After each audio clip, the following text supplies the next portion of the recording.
Balmaw foli ni tanni bɛ lase aw bɛɛ lajɛlen ma su in na k'a fɔ aw ye ko aw bisimila aw ka arajo mandi sanfɛ n'o ye arajo bawule 103 a n'a nɔkanfɛn fu anw bɛ laseli kɛ ka bɔ Sutibakaw fɛ yen. Général Sumare ale ka monument o dɔnkɔn kari la ten coyi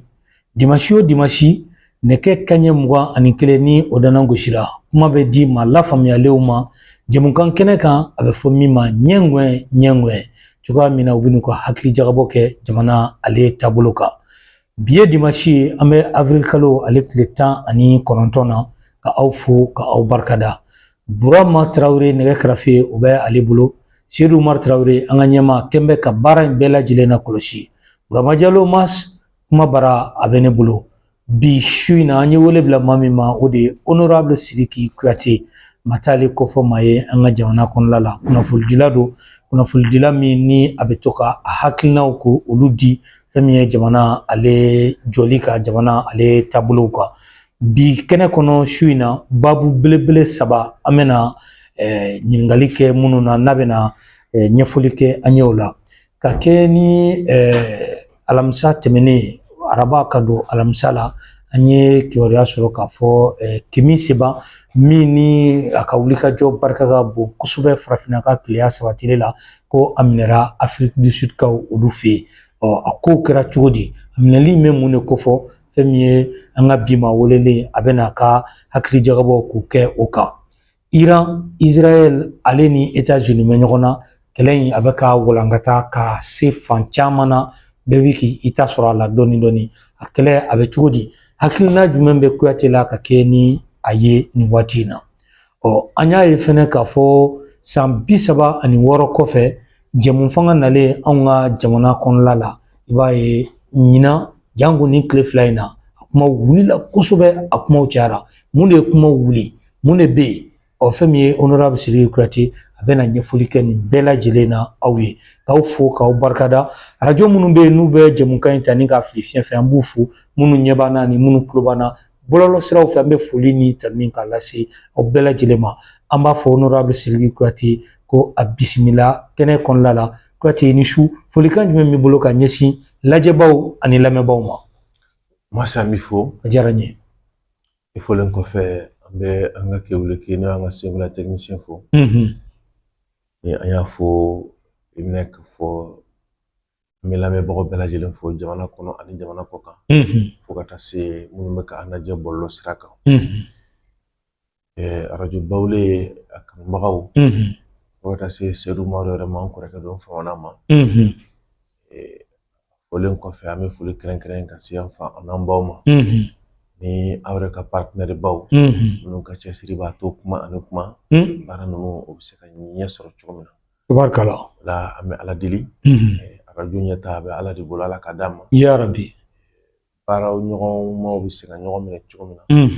Hɛrɛ kɔnɔ dunya kɔnɔ timinadiya kɔnɔ Ala k'o kɛɲɛ nɔgɔya. Yarabi. O dɔw donnen kɔfɛ an yɛrɛ bɛna sigi min da fɛ n'o ye kuma ye. An b'a ɲini Ala fɛ Ala k'an bilasira. Donc Ala k'an lakana. An hakili jɔ fɔta ɲumanw kan.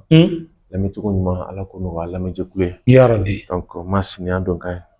Kuyate k'i fo o la an y'a ye k'a fɔ Kemi Seba aw yɛrɛ teri don aw baara ɲɔgɔn don a ye wulikajɔ caman kɛ ɲɔgɔn fɛ panafricanisme a kɛlɛw la an ye kibaruya sɔrɔ k'a fɔ dɔgɔkun in ale kɔnɔna la k'aw a minɛra Afrique du Sud a jamana a kɔnɔna la yala an bɛ se ka a minɛ cogo ka o ɲɛfɔ ka sɔrɔ ka don babu yɛrɛ fɔ na wa.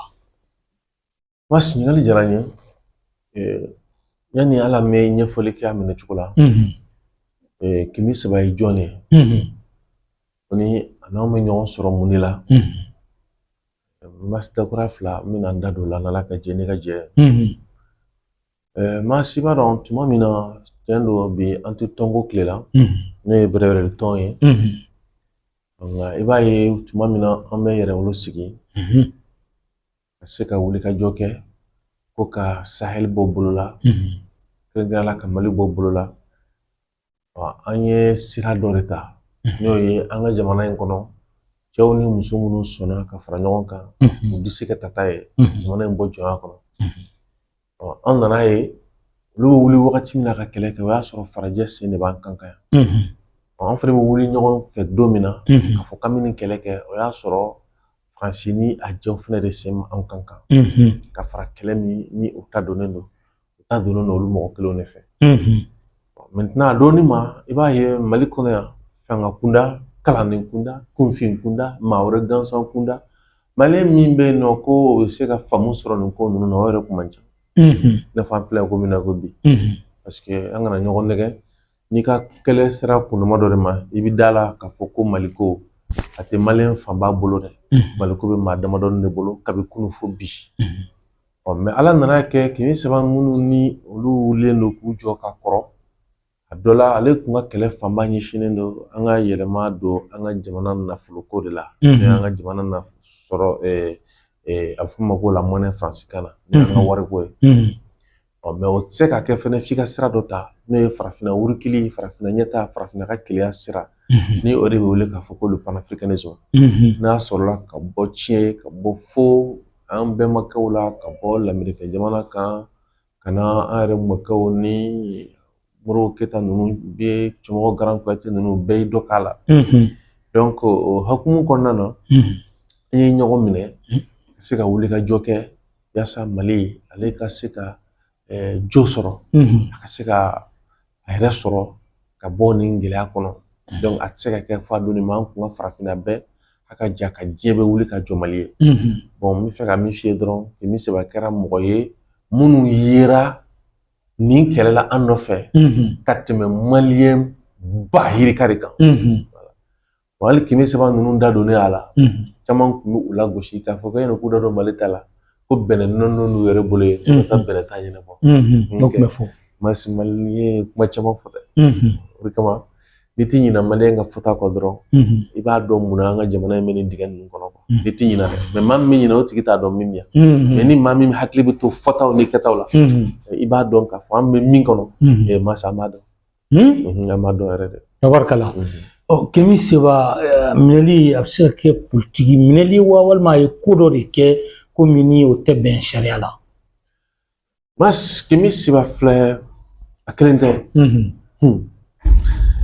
Je crois n ye nin fɔ e yɛrɛ de ye fɔlɔ n ko Mas n ko Adama Ben Jaradi Ben le cerveau commandant en chef n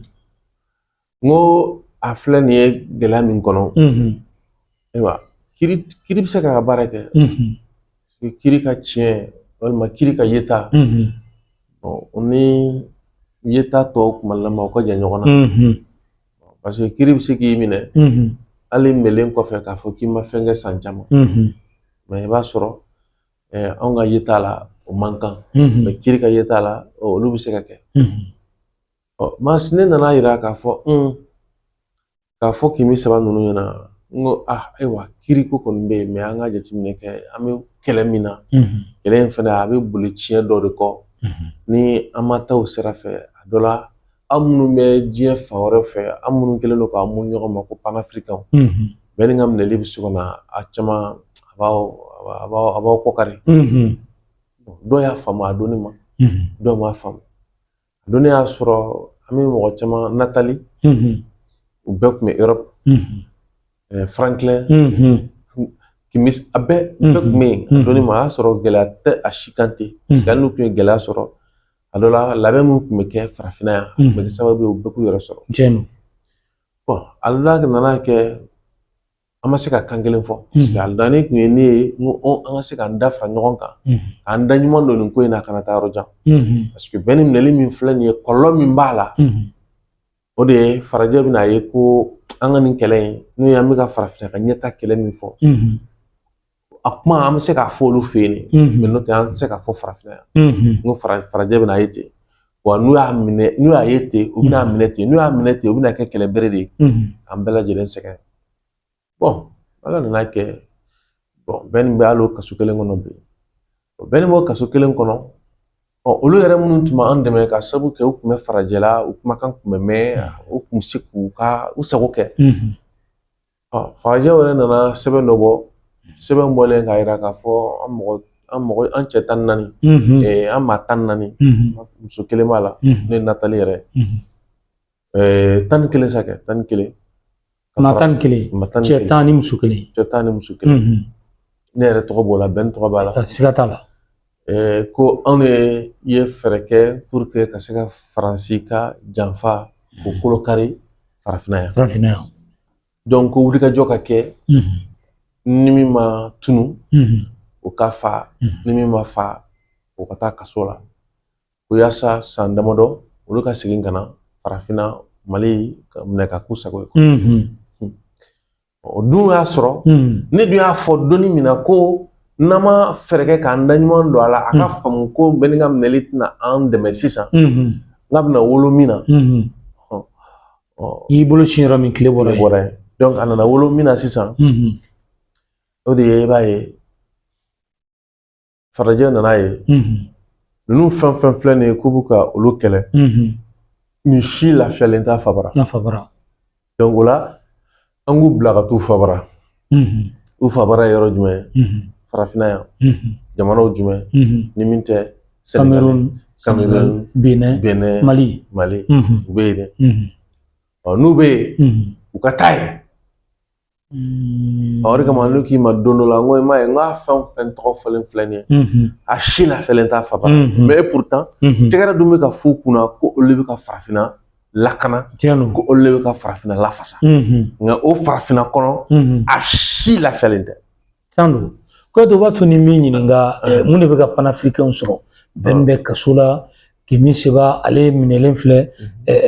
Franklin ale tɛ se ka se Faransi k'a ka biyɛnw ni fɛnw k'olu geler Nathalie Yams ani gɛlɛya bɛ aw bɛɛ lajɛlen kan nin waati in na mun de bɛ yen parce que i ye ɲininkali min kɛ n'o ye est-ce que politique ko kɛlɛ de don effectivement politique ko kɛlɛ don politique kɛlɛ don cogo jumɛn na parce que dɔw nana ni politique dɔ de ye min b'a to u bɛ se ka farafinna lasegin a kɔ dɔw ko ko non k'an k'o politique de bila k'an ka ɲɛsin farafinna bɛ se ka wuruki sira minnu kan maintenant o fɔɲɔgɔnkɔ de bɛ hakilinaw la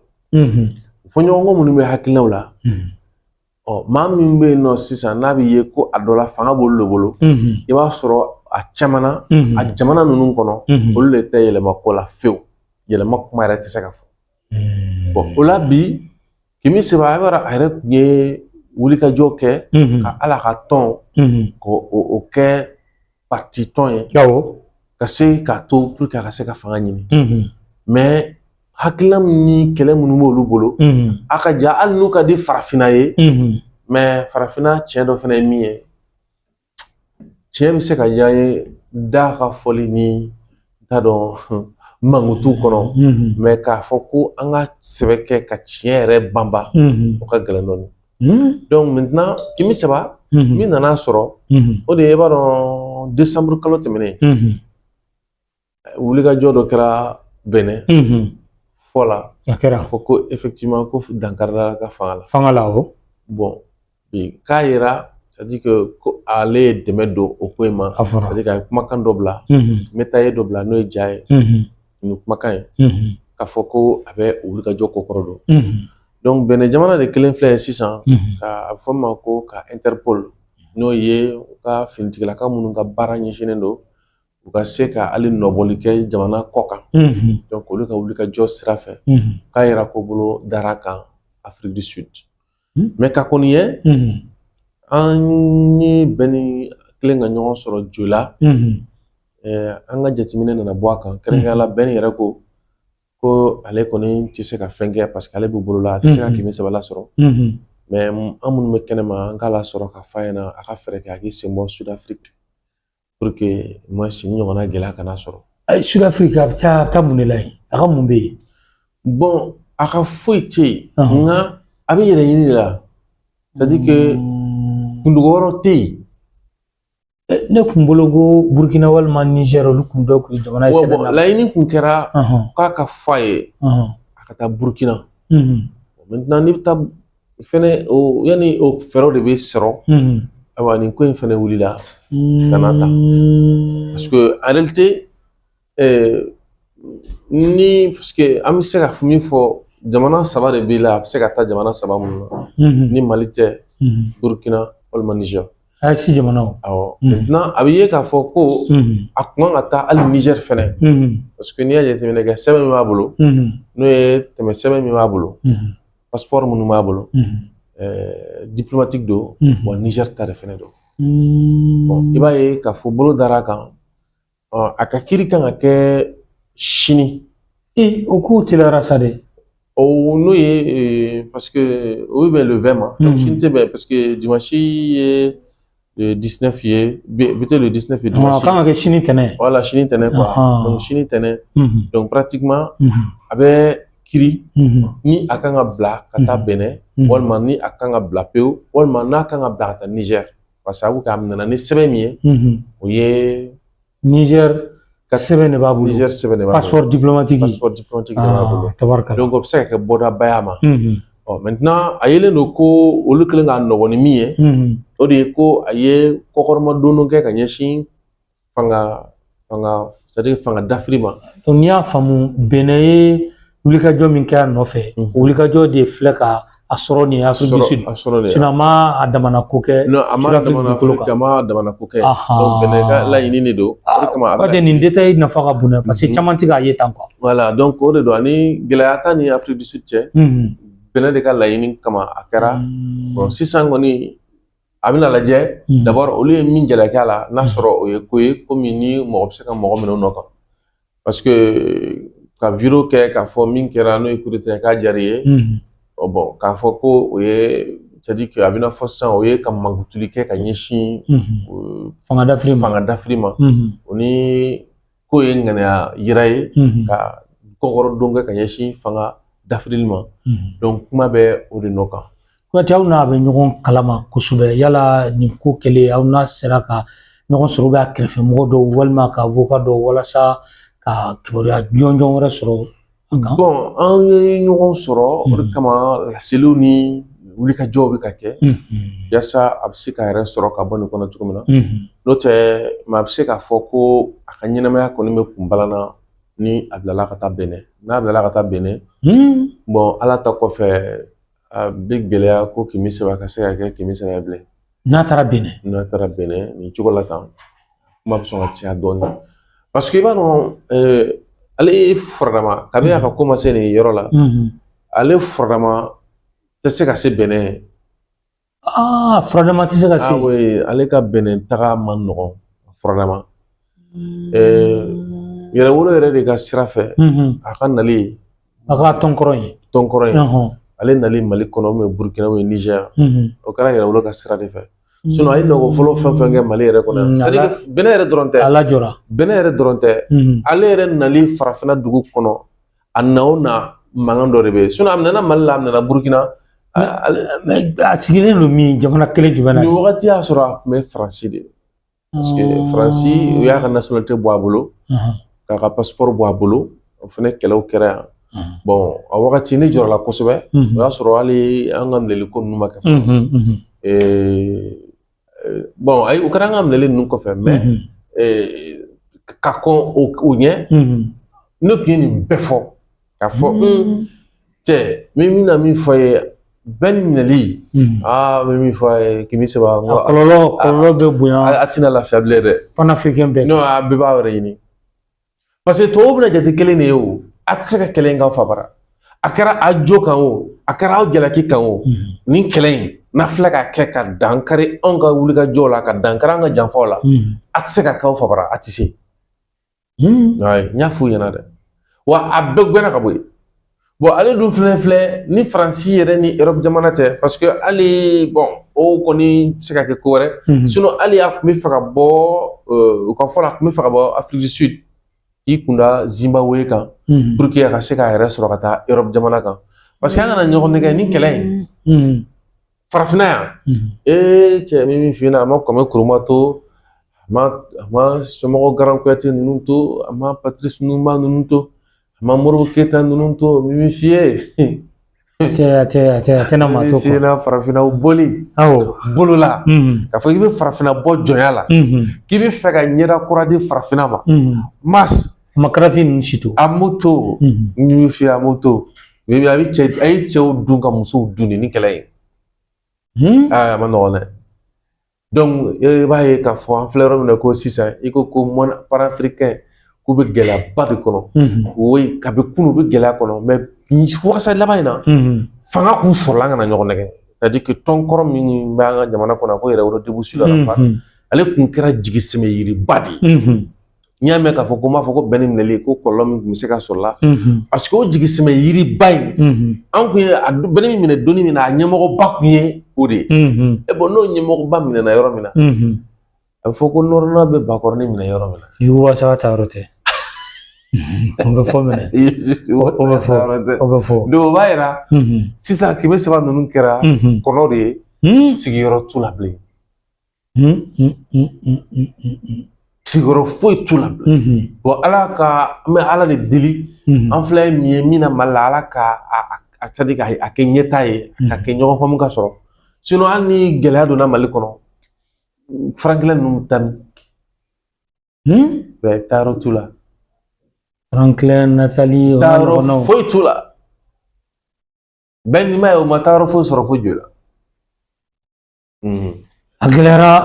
Kuyate AES jamana faamaw bɛ se ka mun de kɛ walasa a bɛ se ka a yɛrɛ sɔrɔ AES jamana dɔ kɔnɔ n'o ye Kɛmɛ Seba ye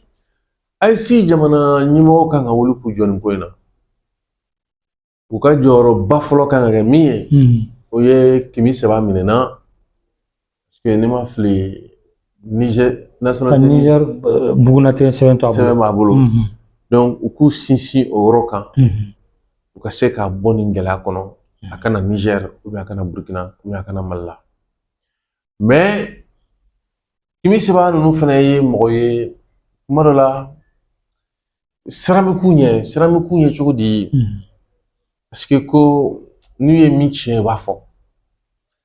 bon maintenant n'u ye min tiɲɛ u b'a fɔ a bɛ kɛ i n'a fɔ Mamadu Gassama ta Burundi da fila a gɛlɛyara dɔɔnin bon o la ne ti fɛ an ka ɲɛmɔgɔ k'a ye o minɛn kɔnɔ c'est-à-dire que o tɛ kojugu ye mɔgɔ min bɛ se k'i dɛmɛ o de bɛ se ka tiɲɛ f'i mɔgɔninfin i nugu ka ɲi dumala misi biɲɛ la kuma de don a bɛ fɔ et puis tiɲɛ de don fana parce que ni ɲi ma se ka tiɲɛ f'i ye c'est-à-dire que sekeri la quoi parce que e laban na taa jugu de sara jugu de bɛ tiɲɛ f'i ye bon i dun b'i jugu ka tiɲɛ donni min na cogo ka taa sɔrɔ i tɛ ɲuman i bolo. O b'a to nin bɛ sira fara ka ɲininkali kelen kelen an ka bɔ o ko kɔnɔna la yala cikɛnija ninnu o se k'u jate panafirikɛnw ye n'aw bɛ hakilina kelenw na cikɛnija ninnu filɛ ani Senegal Djihawadi ninnu cikɛnija ninnu filɛ u bonyani an ma o diyagoya de quoi non diyagoya de don ka sababu kɛ an ye kalan caman sɔrɔ ka farafinna ka ɲɛta k'a dɔn ko a kɛlɛ bɛ kɛ yanni an bɛ sɛbɛnw kalanni daminɛ an y'a sɔrɔ olu de da fɔlɔ dɔnkili la o bonyani an ma diyagoya don an bɛ se k'a fɔ u ye san hakɛ min kɛ u n'u ye gɛlɛya min kɔ sago an m'o kɛ o an m'o kɛ nka baara gɛlɛya bɛɛ bolo mun na baara gɛlɛyara n'i y'a ye i b'a ye mɔgɔ caman bɛ nin kɛlɛ ninnu kɛ kɔfɛ e yɛrɛ bɛ tila ka jafo min e yɛrɛ bɛ tila ka dɛsɛ min b'a kɛ o tɛ dɔwɛrɛ ye koyi c'est que e yɛrɛ bɛ n'i sɛmɛ yɔrɔ jumɛn de ka kɛ sɛmɛyiri tɛ k'i la sɛmɛyiri de tɛ k'i la o de ye farafinna ta gɛlɛya yɔrɔ ye farafinna ni arabula an bɛna an da don a la kɔfɛ a peut-être que min f'i ɲɛna a ma nɔgɔn ni parce que i bɛ min miiri k'o ye mɔgɔ kalannen ye walima i bɛ min miiri k'o ye kodɔnna ye n'a sera kodɔn kɛnɛ kan c'est-à-dire que n'i sera a ma ni kodɔn laɲini kodɔn kan ka min ɲɛnabɔ i bɛ tigɛ a la u bɛ min fɔ il y a beaucoup de diplômés mais intellectuels kalannen man ca ten i bɛ fɛ k'o de fɔ oui sɛbɛnti ka ca i b'a dɔn ko nin tɛ bali mɔgɔ la ka sabu kɛ n'i ye UNESCO yɛrɛ ka jateminɛw kɛ UNESCO yɛrɛ b'a fɔ kuma dɔ la ko a fɔ ma ko sɛbɛntigi ninnu a caman ye a fɔ ma ko les analphabètes c'est-à-dire que a fɔ ma ko les analphabètes fonctionnels sɛbɛn b'u bolo nka kunfun don quoi c'est-à-dire que kunfun wɔlɔkɔlen don n'a fɔ ko ji wɔlɔkɔlen a tɛ jikala mago ɲa a tɛ jisuma ko mago ɲa donc an ka sɛbɛnbatigi ninnu caman bɛ ten surtout diɲɛ dɔnkoba ninnu kɔnɔ o de kama farafinna bɛ kuma bɛɛ sen c'est à dire que an bɛ nin tagama in cogo in na ti yɛlɛma quoi donc masiko bɛ ne minɛn kɔnɔ an bɛ dugawu kɛ ala ka kimi sɛbɛ ka nin ko in mas wuli ka jɔ fanga ka bonya o kana bila ka taa Benin n'a bila ka taa Benin a cɛ ka jugu quoi kɛbali kɔ dɛ wagati dɔ la an y'a ye k'a fɔ an ka jamana faamaw tun ye dɔw tɔgɔ don sɛbɛn kɔnɔna la k'a fɔ ko u kan ka lakana farafinna kɔnɔna la parce que farafinna ka wulikajɔ kɛlɛ la n t'a dɔn ni hakili bɛ a la yala ale b'o maaw la parce que a don kofolen kama Adama Bɛn tɔgɔ ma fɔ a la ale b'o mɔgɔw la a donni ma Adama Bɛn dira tɔgɔ ma fɔ o de ye mɔgɔ caman yɛrɛ tɔgɔ ma fɔ aw ka tɔnkɔrɔ ma falen si tɔgɔ ma k'a la donc pratiquement a kɔni ɲɛsinna a dɔ la dunɔ a fanba ɲɛsinna dunɔ de ma n y'o de f'i ɲɛna n ko kɛlɛ in a kɛlɛ ma nɔgɔ i fabara voilà bon maintenant mɔgɔw y'a makitili kuma kɛ kosɛbɛ mais Kemi Seba m'a jigiya komi ale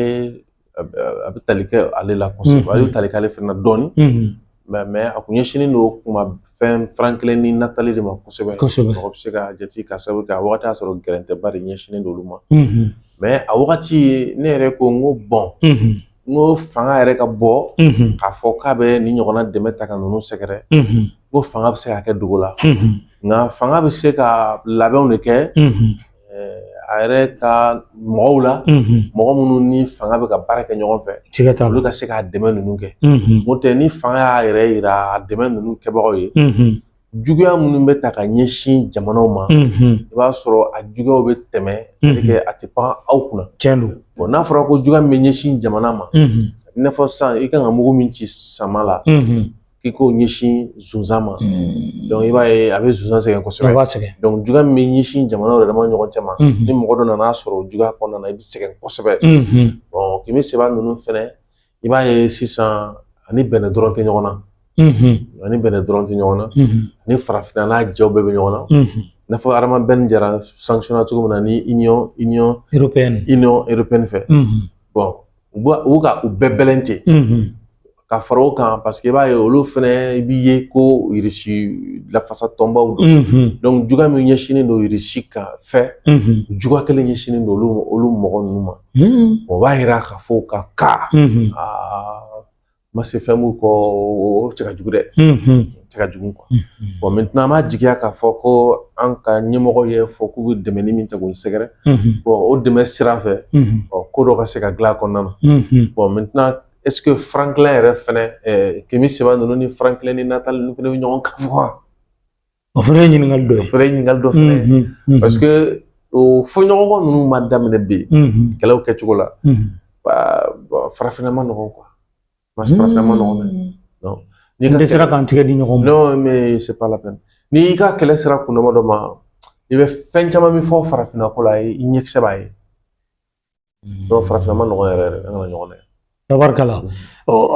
an bɛ bɔ Kemi Seba ale ta kɔnɔna la an bɛ segin ka na an ka jamana kɔnɔna la yanni an ka taa Iran Israël ani États-Unis ta la an y'a ye k'a fɔ 26 mars kɔni tɛmɛna an bɛ avril kalo la fo bi yɛrɛ ye fo avril kalo tile 19 ye an bɛ o la bi i b'a ye k'a fɔ san 36 kɔfɛ démocratie kuma de bɛ ka caya kosɛbɛ ɲɔgɔn jaabiw bɛ ka kɛ siraw fɛ kunnafoni di siraw fɛ bɔlɔlɔ siraw fɛ ka babu yɛrɛ sigi a kan mun ye nin débat ɲaga nin wagati in na de démocratie kuma mun y'a ɲaga nin wagati in na yɔrɔ kuma kun de tɛ mɔgɔw bolo bilen kuma kun tɛ mɔgɔw bolo nin gɛlɛyaba in bɛɛ la Kuyate kuma kun tɛ de tɛ ɲɛsinnen tɛ gɛlɛyaw ma bilen parce que don tɛmɛna an bɛ Kidali sɔrɔ cogo di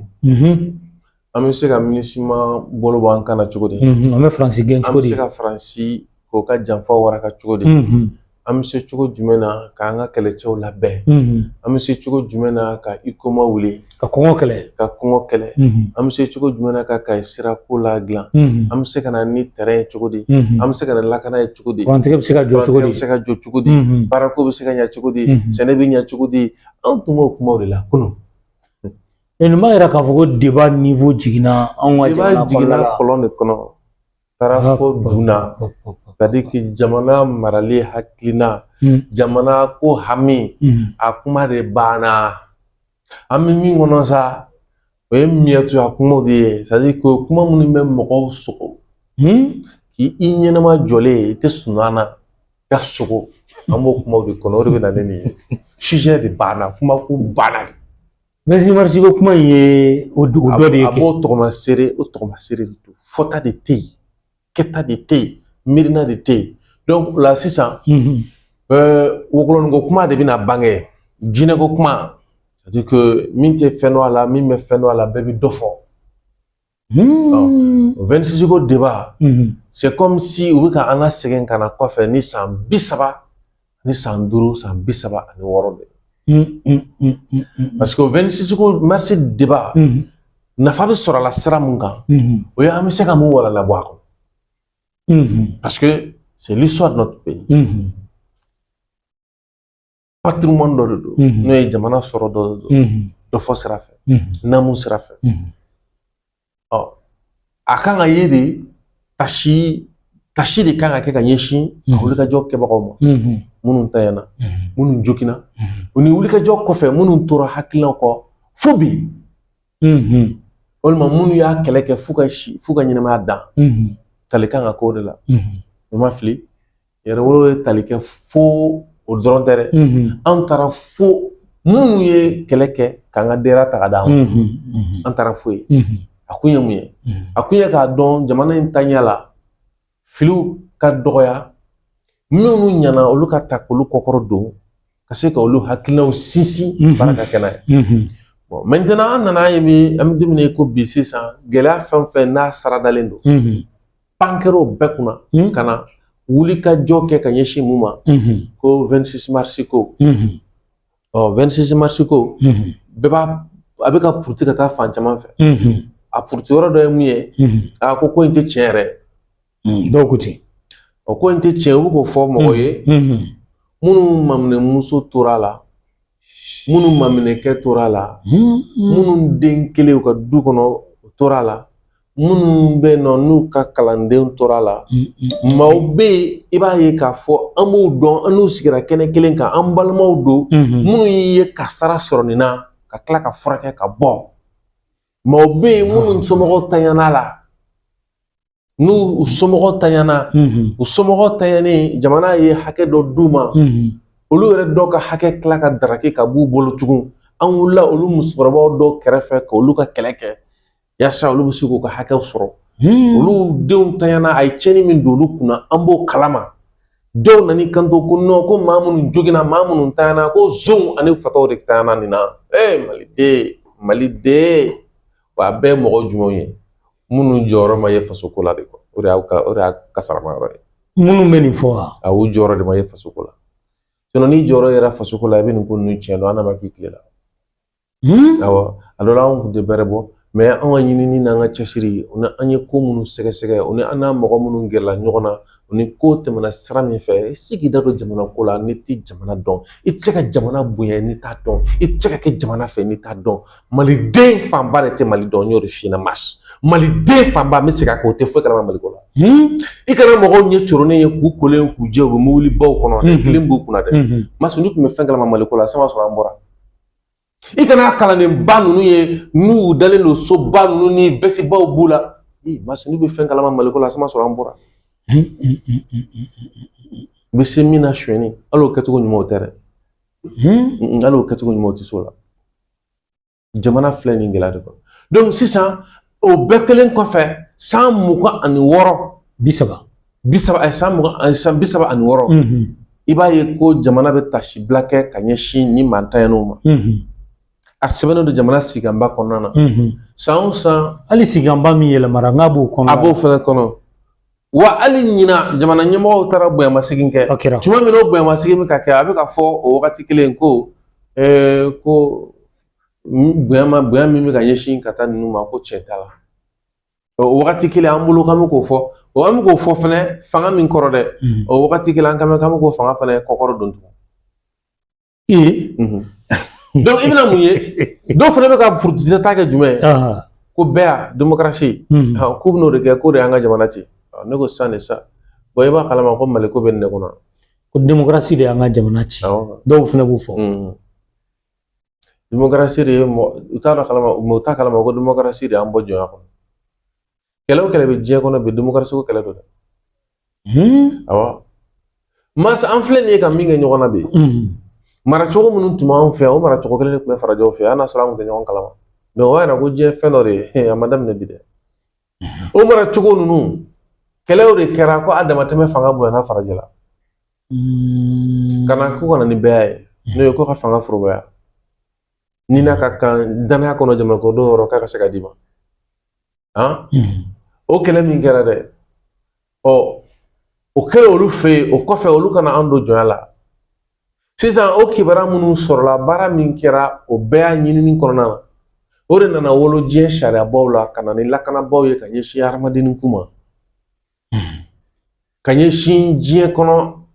hakew ma hake mi ni jamano kan se ka asoro ni miridu kan se ka asoro o do dro kama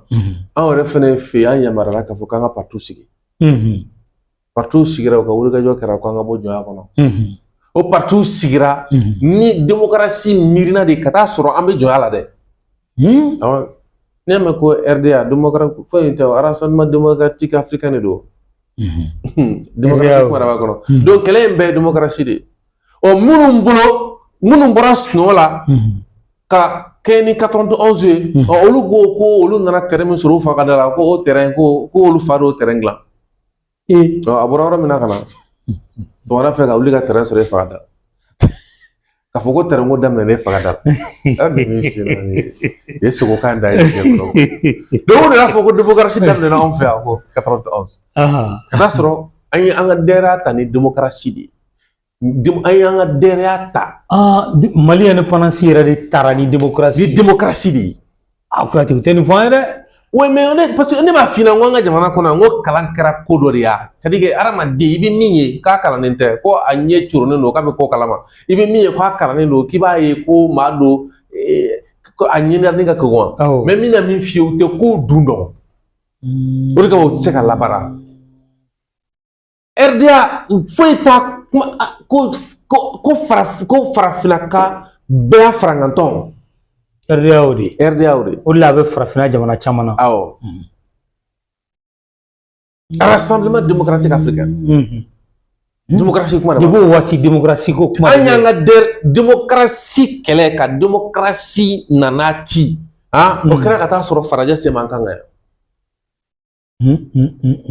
aye kele keni aye démocratie bambour de ta kele ke ka bo joyala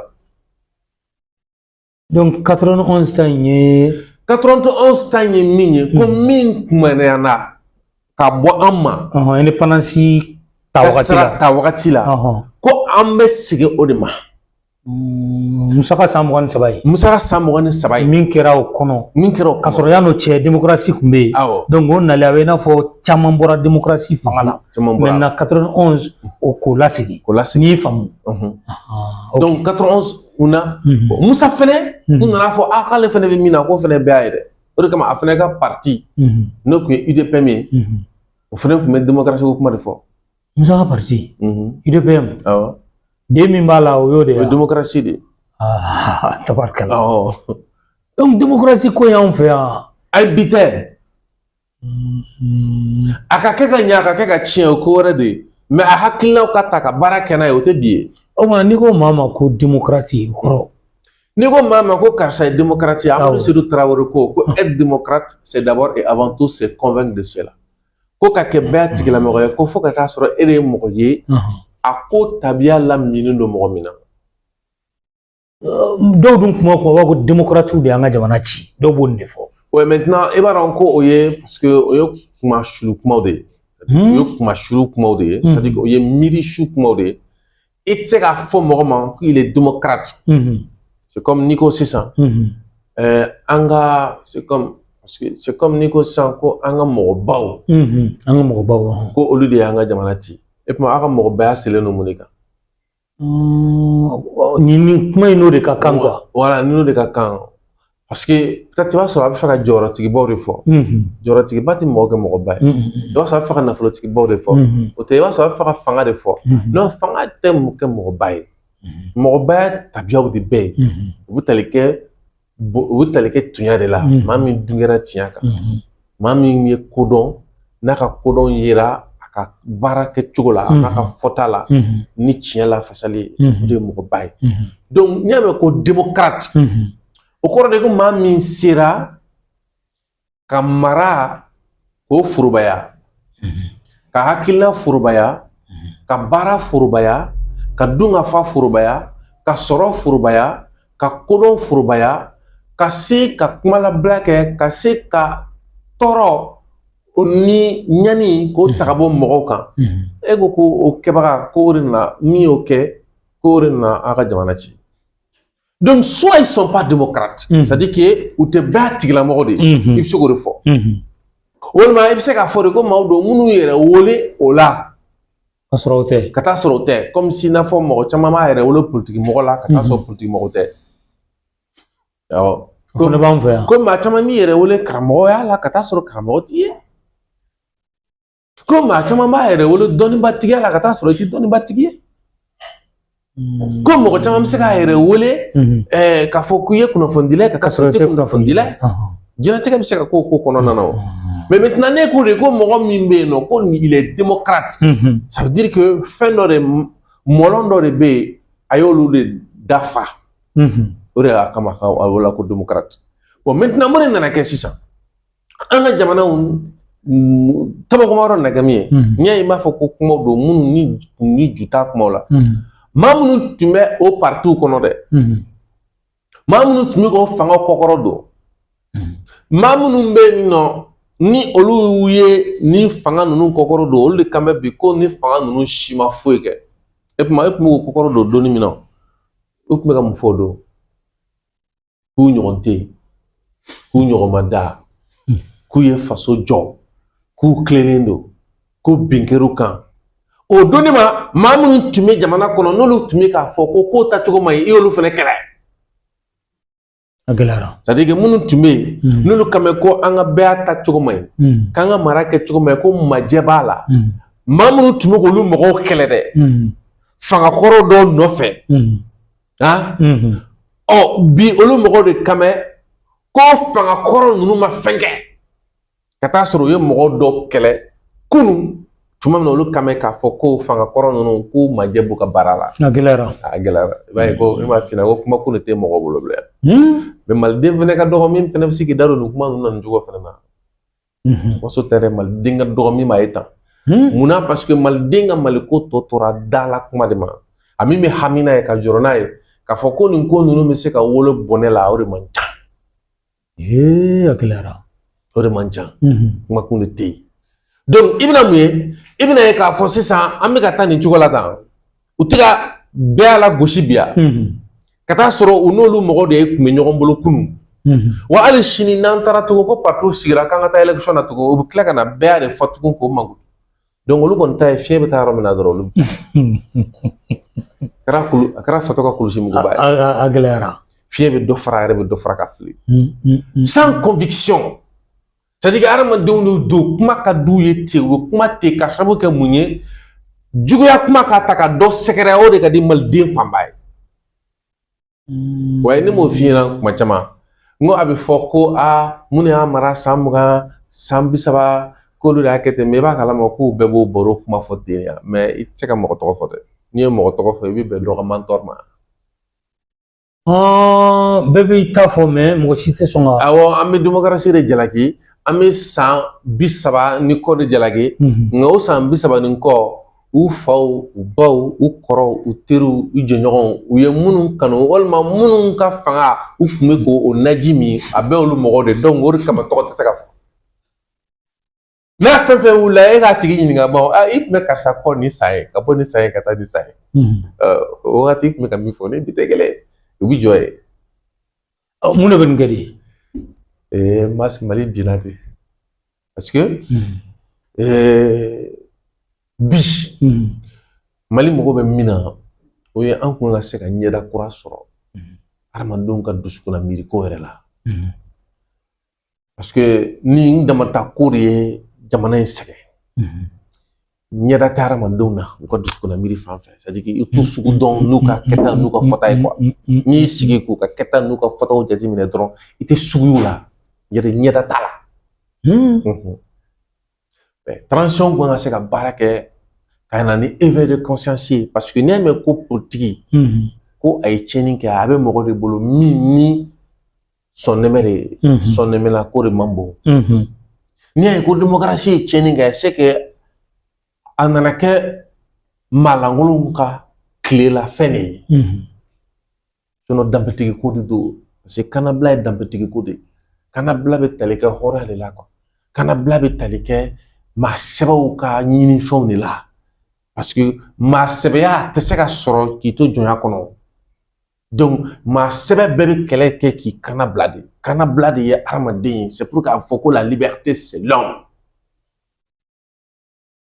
même pour se soumettre il faut être libre biasa bɛ se k'i yɛrɛ majigin quoi ko fo ka taa sɔrɔ i ta yɛrɛ de ye pour se donner il faut être à soi ko yasa bɛ se k'i yɛrɛ di ko fo ka taa sɔrɔ i ta yɛrɛ de ye n'i y'a ye k'anw fɛ yan nɔ an dɛsɛlen don k'an yɛrɛ di parce que an ta t'an yɛrɛ de ye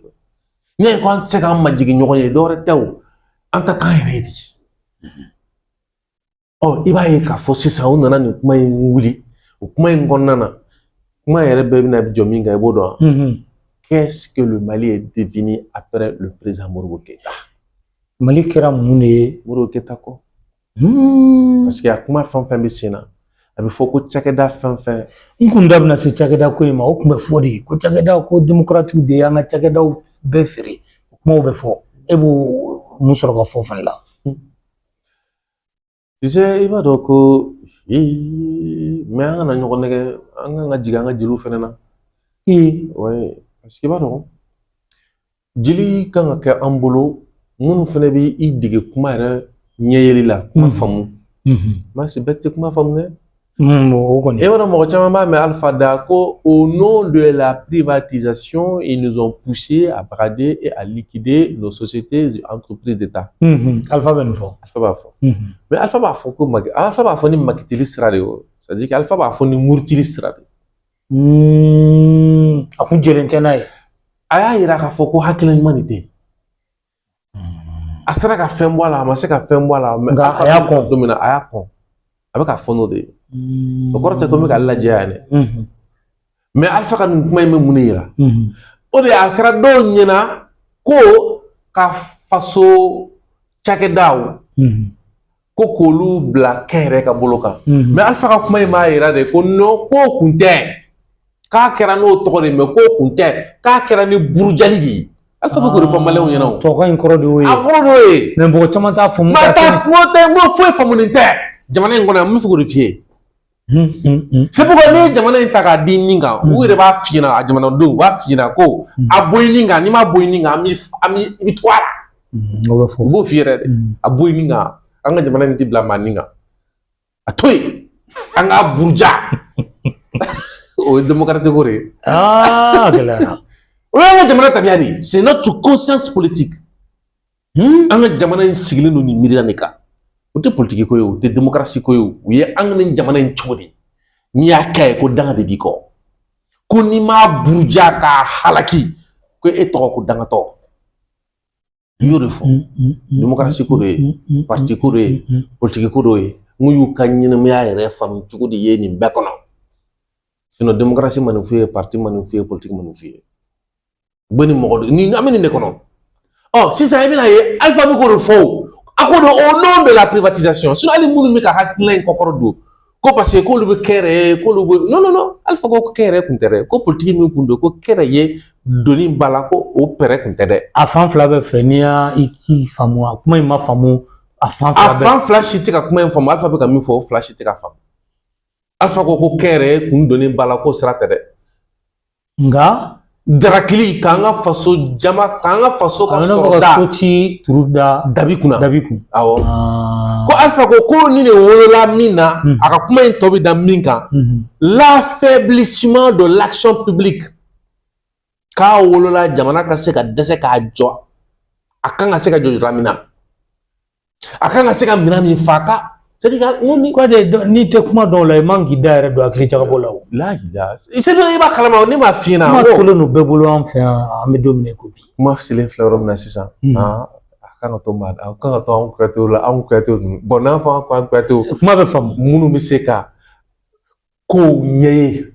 parce que bete kuma fam voilà munu te kuma foni mieto ay munu ta foni na tay munu ta foni jugaye munu ta fo ka fo kibi fe ka harma don hakle de samaka do e sagona dafe sunu Alpha ni kuma in kofe aba fo de ko awolola mina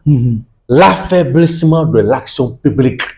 okoro ni bo faraka okoro jamana kan ga se ka joni jod c'est-à-dire que ni jose munu akan ga se ka mina munu fa kulu fregaya c'est taille parce que c'est bora jamana bolo kata soro nunu kun nyinina murbo nunu fe ka di jamana ma yasa jamana yɛrɛ ka se ka ka politique financer avoir les moyens de sa politique e bi fɛ ka kɛta e ko k'i ti fɛ ka kɛ maa wɛrɛ ta ye fɛn dun tɛ e bolo e b'a kɛ cogo di yɛrɛ la sisan musa murbo nunu nana nin sigi ko an ka se ka fɛn sɔrɔ an yɛrɛ ye ka se ka an ka a fɔ ma ko avoir les moyens de notre politique an ka se ka se sɔrɔ an yɛrɛ ye ka an ka kow ladan yɛrɛ k'a latigɛ an yɛrɛ ye ka sɔrɔ an ma siri maa la an ma siri mɔgɔ la o tɛ se ka kɛ jamana bolo ni sɔrɔla tɛ jamana bolo bon cakɛda minnu don a dɔnni ma k'i bɛ nin cakɛda in kalifa kɛ yɛrɛ ye la e cɛ ma se o ka de gɛlɛn sa kɛ yɛrɛ ye jumɛn kun bɛ se k'i jɔ ni Sumexi ye ni cakɛda ba o Sumexi sababu la i b'a sɔrɔ pour que malidenw dɔ kana ɲugu malidenw dɔ la an kun ye prix uniformisé n'o ye fɛnw sɔngɔ bɛɛ kun ye kelen ye an n'a sɔrɔ a kun man di commerçant dɔ ye a wagati nka a kun ye yaasa consolider l'unité nationale Mali nana an y'an ka dɛrɛya ta ko bɛɛ ma ladafa fɔlɔ o ko bɛɛ ma ladafa yɔrɔ dɔ kan'a ye ko ɲina kɛra olu kɔ n'a fɔ o kuma bɛ senna bi kɛlɛ dɔ tɛ senna bi ɲina kɛra donc o ɲɛsiranɲɛ ma olu nana prix uniformisé n'i ye fɛn min sɔrɔ Kayi dɔrɔmɛ 5 o kɛlen don Kidali dɔrɔmɛ 5 la awɔ e bɛ se k'o sɔrɔla cakɛda min ka hakilina sababu kan o ye Sumexi de e bɛ se k'o kalifa kɛ yɛrɛ jumɛn na Moribo de y'o sigi o Sumexi de wolola Mali ka commerce wololi la Mali ka commerce wolola yen sinon Libanɛ de tun b'a kɛ an fɛ yan yani o cɛ Libanɛ de tun bɛ commerce yanni o cɛ an fɛ i tɛ se Moribo de ye commerce ladan yan ni Sumexi sigilen parce que Sumexi de ka sira fɛ jagokɛlaw mago tun bɛ jagofɛn min na jamana bɛ se ka don n'a ye a ka se dan na ka na n'a ye donc a bɛ sɔrɔ ka ta ka bɔ ka feere maa wɛrɛ fɛ minnu ye kɛnyɛrɛye mɔgɔw ye c'est comme n'a fɔ Sumexi tun bɛ n'a fɔ an ka port sec olu y'o baaraw kɛ sisan Moribo binnen kɔfɛ san 12 tɔw nana ni Faransi nana ni hakilila dɔ de k'a di Moribo minɛbagaw ma ko sisan an bɛ se k'aw dɛmɛ mais n'an m'aw dɛmɛ a tɛ baara kɛ dɛ a b'aw da a bɛ sunɔgɔ de. Kɔnate est-ce que ni an ye nin babu ninnu labɛn i bɛ sɔn i ni a tigilamɔgɔw ka sigi k'a débat kɛ yan. Masi i tɛna maa sɔrɔ la Mali kɔnɔ yan. U tɛ sɔn. K'a fɔ ko ne ni mɔgɔ kana n sigi ka nin kuma baro e bɛna maa jumɛn sɔrɔ la. Kɔnate n'a ye défi lase o tɛ da. Jɔn e bɛna jɔn de bɛna. Masi funteni bɛ ni mɔgɔ min nana m'o tigi kunkolo jaralen de sɛgɛji b'a kala. Vraiment i hakili to nin yɔrɔnin na. Sɛgɛji. Kɔnate ka nin yɔrɔnin i hakili to a la. Parce que ni débat min tɛ hinɛ mɔgɔ la bilen. Gasi foyi t'a la n bɛ kunkolo jalan de ka sɛgɛji k'a la i bɛ taa so. Démocratie ko nin fɛn ninnu. La ilaha illallah. Maa tɛ sɔrɔ min b'a. Mais n bɛna min f'i ɲɛna ne t'a dɔn k'a fɔ k'i bɛ démocratie parce que fo mɔgɔ ka sɔn ko an dɛsɛra. N'an dɛsɛra an ka diinɛ la i dɛsɛra de n'i dɛsɛra k'i jɔyɔrɔ fa i dɛsɛra de n'i dɛsɛra ka politique kɛ i dɛsɛra de n'i dɛsɛra ka démocratie bila minan kono e dɛsɛra de n'o tɛ jamana tɛ diɲɛ kɔnɔ parce que u ka démocratie kɛ min ye ne dabali banna ne dabali de banna quoi kɛlɛw de kɛra diɲɛ fɛ i b'i ka démocratie faamu cogo min na i k'a faamu ten mais a ka kɛ fɛn ye c'est-à-dire i ka mara cogo ka kɛ fɛn ye jamana kɔnɔdenw b'u yɛrɛ min na démocratie b'o de fɔ kɔrɔ wɛrɛ dira la anw fɛ yan o dɔw fana ko a nana papier de kɔnɔ ko k'a ma waleya quoi dɔw fana b'o fɔ non o ye faamu jɛgɛnen ye mun ye a ma lawaleya waleyali ale bɛ ka min fɔ ale bɛ ka min kɛ minnu kɛlɛla minnu kan bɛ ko majɛ b'a la o bɛɛ kɛra ni démocratie ka laɲini de ye o nin bɛɛ de y'a minɛn don a bɛɛ de y'a minɛn don ale yɛrɛ bɛ k'o fɔ kɛnɛ min kan arajo ni fɛn minnu b'an bolo a wagati minnu kun kan bɛ ko majɛ bɛ jamana mara cogo la olu tun bɛ k'o kɛ ni démocratie ka minɛnw ye donc a lawaleyali tɛ sɛbɛn ko ye o a bɛ lawaleya ne m'a f'i ɲɛna n k'a bɛ ka lawaleya ka taa sɔrɔ ala man ka denbaya ta n'ale kun tɛ an kun tɛ se ka kɛ tɔn ye o n'ale kun tɛ an kun tɛ se ka denbaya sɔrɔ o donc n'i ko nin ma ko o ma lawaleya k'a kun sɛbɛnnen don de e y'a kɛ sɛbɛnfɛn de ye o dusukuna fɛn de don miirina de don a bɛ hakili de kɔnɔ a hakili kɔnɔ ni aw ma se k'a bɔ hakili de kɔnɔ parce que a bɔra hakili de kɔnɔ k'a sɛbɛn o min bɔra hakili kɔnɔ k'a bɔ k'a sɛbɛn ni ala ma se k'a faamu hakili kɔnɔ min bɛ sɛbɛnni na a tɛn'o ye koyi o de kama amadu ko ka k'ale ye quoi ko fo ka taa sɔrɔ ala minɛ don ma de lamini fɛn de don il faut en être convaincu amadu jikɔrɔni ko awɔ de ko awɔ lami a bɛ lamini ma de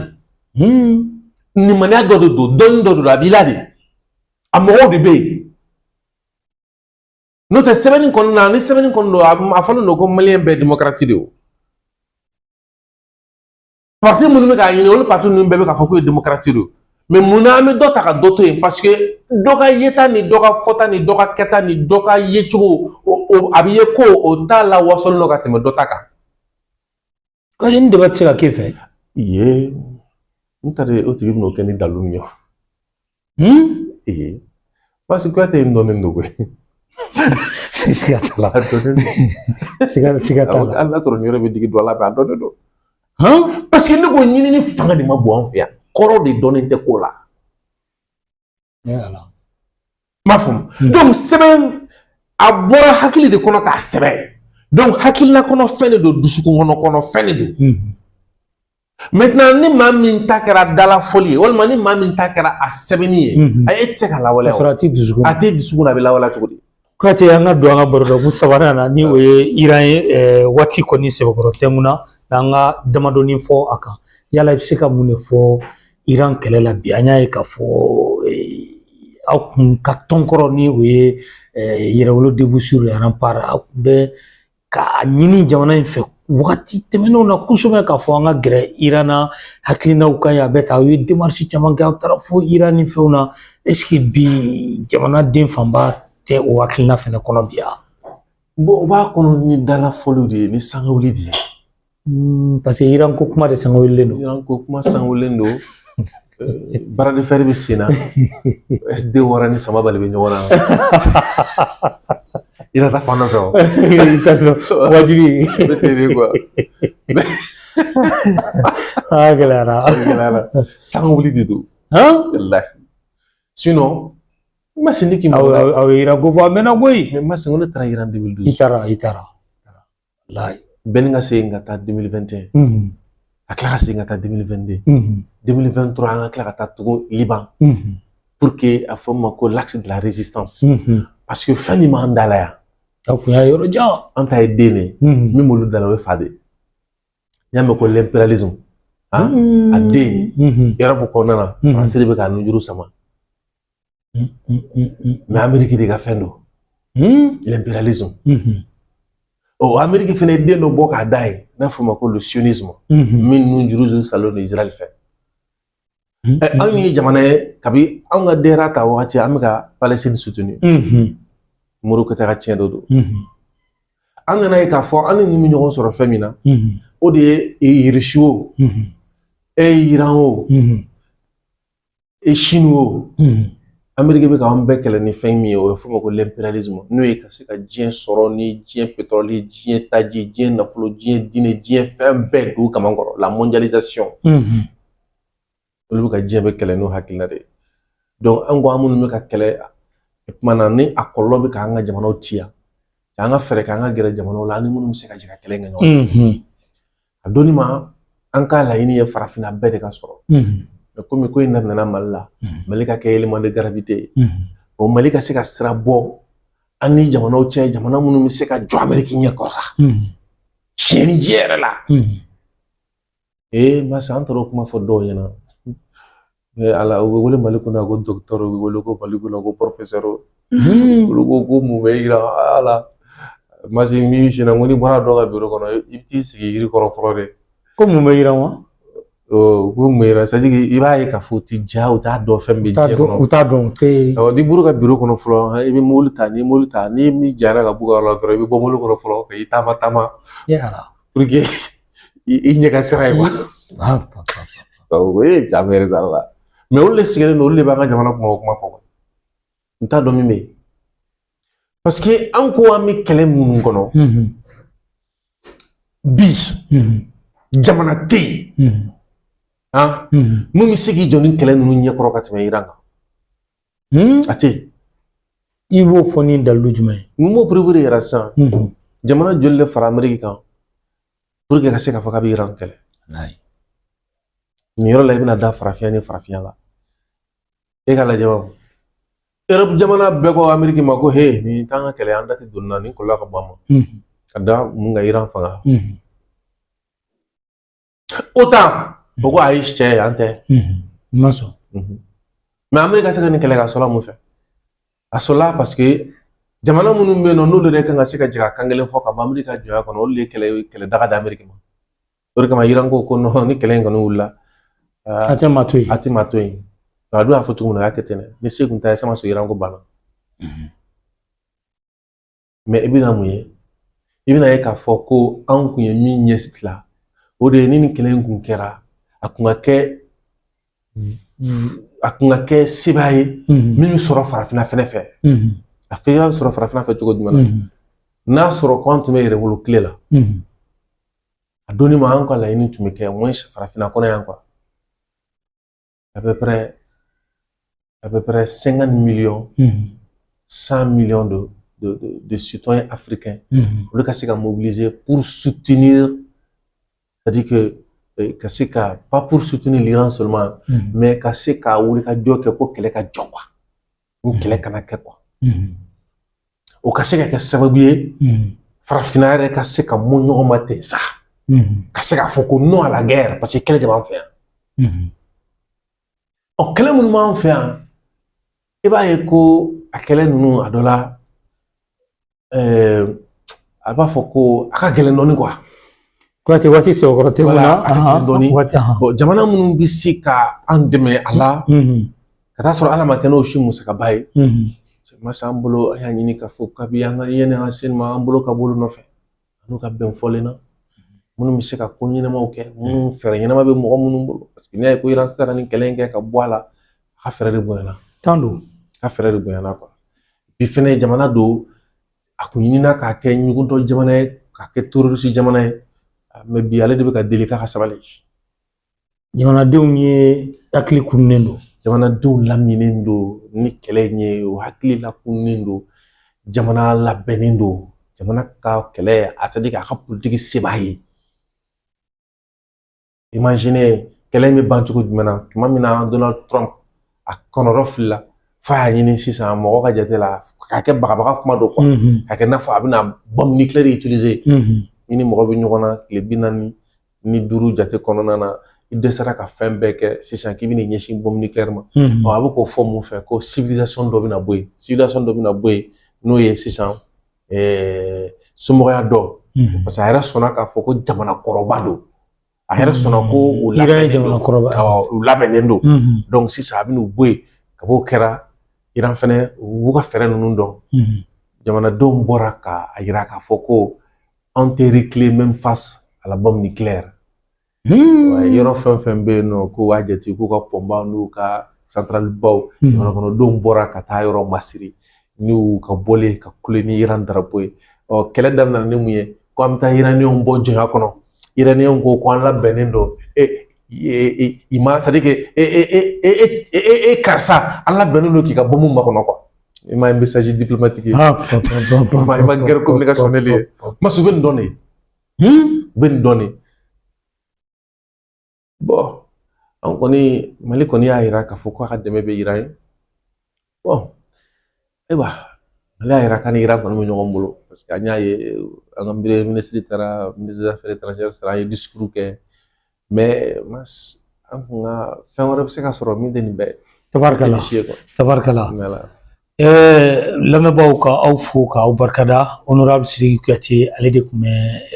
kɛnɛ kan su in na b'a dɔn a ka walawalali a ye faamuya caman sɔrɔ la ka tila ka défi fɛnɛ lancer ni maa o maa labɛnnen don démocratie ani a tɔw bɛɛ lajɛlen ko kan k'a fɔ i mago bɛ débat la an bɛ wele bila bɛɛ lajɛlen ma ni min y'a dɔn k'i bɛ se ka Kuyate affronter plateau la bɛɛ lajɛlen ne ka défi tɛ dɛ n ko Musa Temine y'a lancer joli b'a la an y'a ye voilà donc comme i yɛrɛ y'a ɲininkali kɛ n ko ayi non n ko mɔgɔ tɛ sɔrɔ parce que ne tilala n ka défi la a banna voilà kuma kuncɛkuba masa Ala k'an dɛmɛ masa Ala ka jamana in dɛmɛ amina yarabi amina yarabi an bɛ aw bɛɛ lajɛlen fo ka dugawu kɛ Ala k'an ka jamana kisi Ala k'an bɔ su la wasalamu